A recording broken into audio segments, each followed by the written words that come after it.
गुरुजी, आज से करीब 15 साल पहले, अभी मेरी उम्र 25 साल है, तो जब मैं 10 साल का था उस समय मेरे पिताजी का देहांत हुआ था।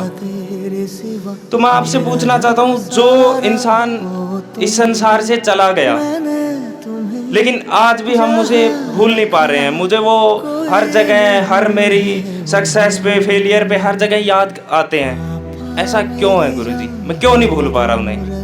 देखिए, ये प्रकृति का नियम है बेटा। तुम्हारे दादाजी का भी जन्म हुआ था, जो तुम्हारे दादाजी थे उनके दादाजी का भी कभी जन्म हुआ, वो अपना जीवन जिए। एक राम का समय था, इस धरती पर राम आए, कुछ साल उन्होंने अपनी लीला की, फिर चले गए। फिर भगवान श्री कृष्ण आए, फिर उसके बाद में अब से 600 वर्ष पहले बाबा नानक जी, जम्बेश्वर, कबीर जी, संत आए, वो भी चले गए। तुम्हारे दादाजी आए थे, वो चले गए। पिताजी जब तुम्हारे गए, मानता हूँ छोटी उम्र थी, और जब पिताजी का साया उठ जाता है अपने सर से तो बड़ा मुश्किल हो जाता है जीना। लेकिन ये प्रकृति का नियम है, वो भी आए थे, चले गए, लेकिन हमें पता है हमें भी जाना है। हम भी आए हैं यहाँ पर, कुछ समय मेहमान हैं। जैसे हमारा जीवन शुरू हुआ, जीवन की पहली सांस ली हमने, और यहाँ मान लेते हैं हमारा जीवन 60 साल का है। हम जीते जा रहे हैं, जीते जा रहे हैं, जितना हम जी लिए।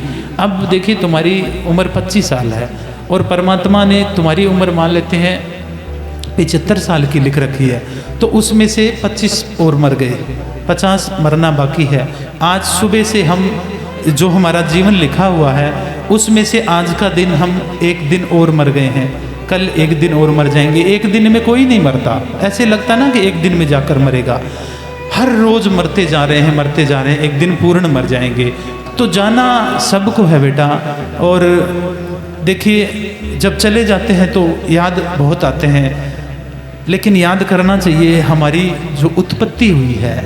आज हम संसार में दिख रहे हैं, अब आप दिख रहे हो, जिनकी वजह से दिख रहे हो वो परमात्मा है। माता पिता की वजह से हम दुनिया को दिखते हैं, हम प्रकट रूप में आते हैं, दिखने के रूप में आते हैं।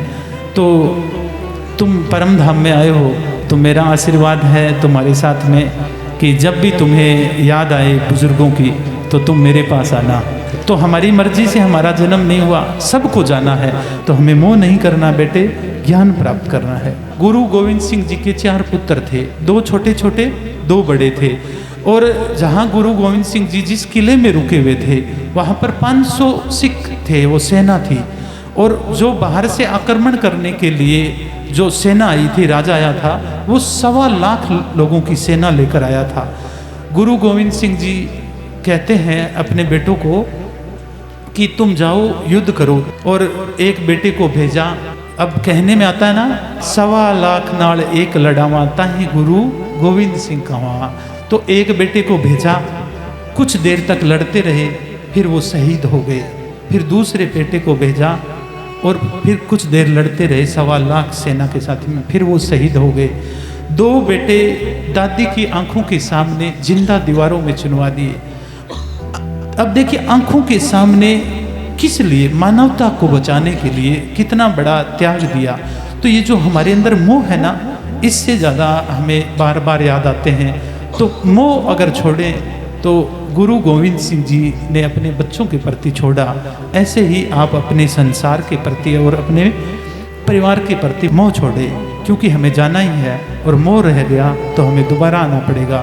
भाई, ऐसी मरनी जो मरे, ऐसे जो शहीद हो जाते हैं, ऐसे इस दुनिया से चले जाते हैं। ऐसी मरनी जो मरे, बहुरी न मरनी होए, यानी दोबारा मरनी नहीं होगी। मरता मरता जग मुआ, मरने ना जाने कोई। मरते तो सब हैं, हर रोज मर रहे हैं, हर रोज लोग जन्म ले रहे हैं, लेकिन मरना कैसे है?